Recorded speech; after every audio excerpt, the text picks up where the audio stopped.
From the Atlas Center at the University of Colorado, this is News Team Boulder. Hello, and welcome to Good Morning Boulder. I'm Amy Fallon, along with Chris Constantine and Greg O'Brien. We have a lot to cover today, so let's get to it. We've all heard of baby booms, but wedding booms?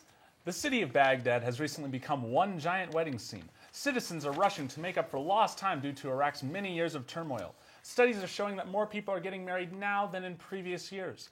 Also increasing is the number of lavish wedding ceremonies. Before, the country was worrying about day-to-day activities and their safety. The few weddings that did happen during these unpeaceful times were small weddings because they were a favorite target of suicide bombers. Today, crime is down 70% with less fear and more opportunities to find spouses. Baghdad weddings are a new and abundant trend. With 8,000 to 10,000 participants, it was obvious the 420 holiday was a hit in Boulder. What many don't know, however, is that people in other states had a purpose behind getting blazed. In cities across the nation, marijuana advocates were throwing fundraisers while lighting up. Their hope was that the high celebration would rally more support to legalize the drug for medical use. Seeking to capitalize on the recent Massachusetts decision to decriminalize marijuana, cannabis enthusiasts were gathering by means of concerts, private parties, and informal get-togethers like Boulder, California, Illinois, and New York all had large celebrations where activists were smoking as a movement toward legalization. When we come back from the break, we'll tell you who should be worried come Game 5 in the Pittsburgh Hockey Playoff Series. Also, a special guest cook joins us on the set today to give us tips on how to liven up a dessert. Stay tuned. You're so lost. No, I am not, man. Dude, I dropped my phone. Oh, the road! Whoa! Okay.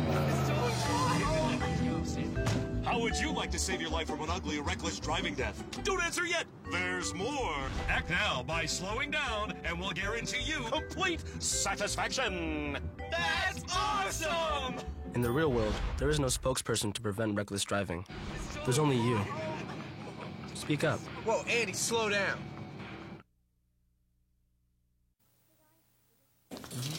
Nice. Hey, guys. Ooh, I've been looking for that. Has Legal seen this? Yeah. Cheryl, what happened to your, Oh, yeah, I know. If it gets any worse, I'll have it checked out. Worse? How could it get worse? Yeah, maybe we should call somebody? I'm fine. You wouldn't ignore this, so why ignore the signs of a stroke? At the first warning signs, call 911 immediately, because time lost is brain lost. Sid the Kid and the Pittsburgh Penguins can almost breathe easy. Going into Game 5 back home, they led their playoff series over the Philadelphia Flyers 3-1. In a quick break toward the net, Sidney Crosby's momentum tripped him up and sent him sliding into the goal. Lucky for him, the puck went too. Though Flyer fans and goaltender Martin Byron were upset that no penalty was called, Pittsburgh fans were able to celebrate as Crosby's goal broke a 0-0 tie. The Penguins went on to defeat the Flyers 3-1. Penguin goalie Marc-Andre Fleury was outstanding in net. His 45 saves solidified the victory. If Pittsburgh wins Thursday, it will be a familiar position for both teams. The Penguins knocked out the Flyers in Game 5 of last year's conference finals.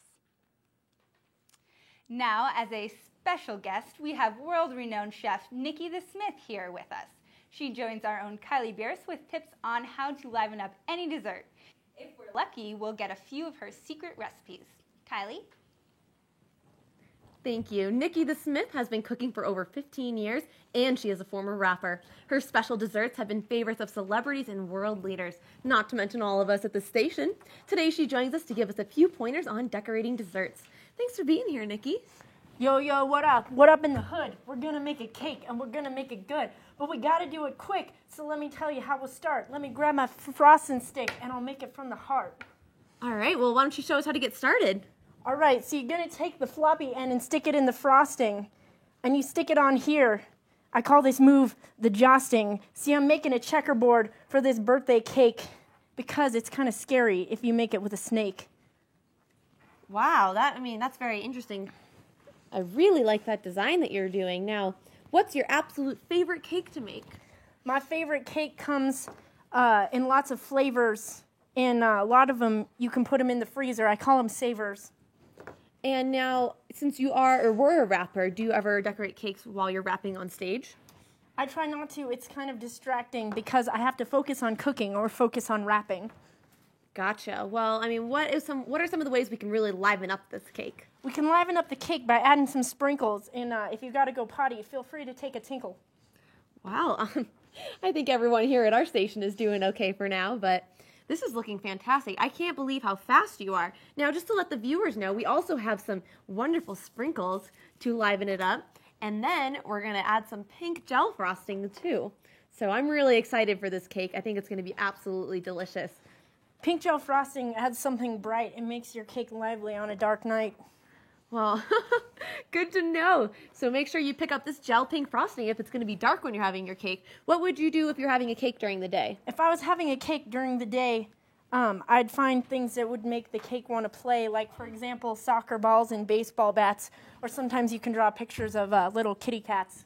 Awesome. Well, should I take a stab at writing? Take a stab, but you better do it now because my cake's only looking like a cow. Okay, well, let's see here. So I'm going to go ahead and try writing. I'll do it in this little thing. I understand you're decorating for something good because we got somebody's birthday in the hood. We do. Maybe she can come over and grab her cake after we're done, or right now. I'd like to invite my friend Sarah to the set because this is the cake you're gonna get. That's looking really great. What are you, some kind of pro? You should be the one who's leading this show. Yeah, no, I did, I worked at Baskin Robbins for a little while. Hey, here she comes now. I think it's our special guest. Come on and give this cake a test. All right, let me get your name in here. Oh, my God. Happy birthday to you from TV1 and our camera crew. Thanks. Here, you can speak into my microphone so that we can all hear you. Wonderful, thanks. That's great. All right, so now for the final product. Yay, exclamation point. Wait. Oh! You got to put the sprinkles if you want to make it bling, because otherwise it's not a wrapping cake. It might start to sing. All right. Happy birthday, Sarah. Well, Nikki, we thank you again for all your time and all your tasty ideas. We hope you'll join us again. Chris? That was wonderful. Thanks, Nikki and Kylie. Well, unfortunately, that's all the time we have left for today. We hope you'll join us next time. For Greg O'Brien and Amy Fallon, I'm Chris Constantine. Good day, Boulder?